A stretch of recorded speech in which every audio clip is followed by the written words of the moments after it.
Hello guys, welcome back to our channel.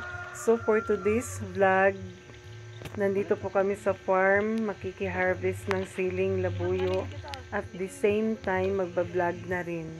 Double purpose na ito guys. So ayan guys, nakikita niyo naman siguro ang dami ng hinog. Sayang nga lang kasi bumaba ang presyo from 300 per kilo down to 90 per kilo. Pangatlong harvest na pala ito ngayon guys. The first harvest nila 150 per kilo. Ang pangalawang harvest nila yun ang mataas ang presyo, 300 per kilo. At ngayon pangatlong harvest nag-down ng 90 per kilo na lang guys. Sobrang nakakapanghinayang guys kasi madami na sanang harvest ngayon saka pa bumaba ang presyo. At grabe, sobrang laki ng binaba ng price guys. 210 talaga ang nabawas sa dati nitong presyo. Kaya sobrang sayang talaga guys.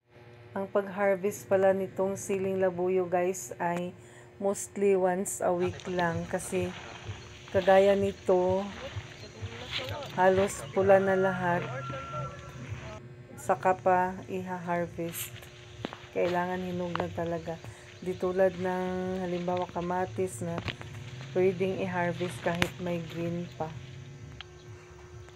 So ayan, ang ganda tingnan kasi madami ng hinog.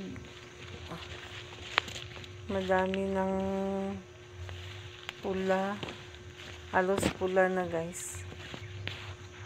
Pula na lahat. Ayan. Nakakahilo ito. Nakakahilo ang pag-harvest ng siling labuyo kasi ang liliit nila. Sana naman next harvest tumaas na ang presyo nito. Pero guys, sa farming ganun talaga, may failure pero dapat tuloy-tuloy lang hanggang sa swertihin ka. Ayan oh, ang ganda tingnan, ang daming bunga, halos hinog na lahat. So ito na lahat ang harvest. Kinaklasify na lang nila ang good from RG. Kasi mostly nito for shipment guys. Kaya kailangan talaga ang ibigay mo sa buyer good quality.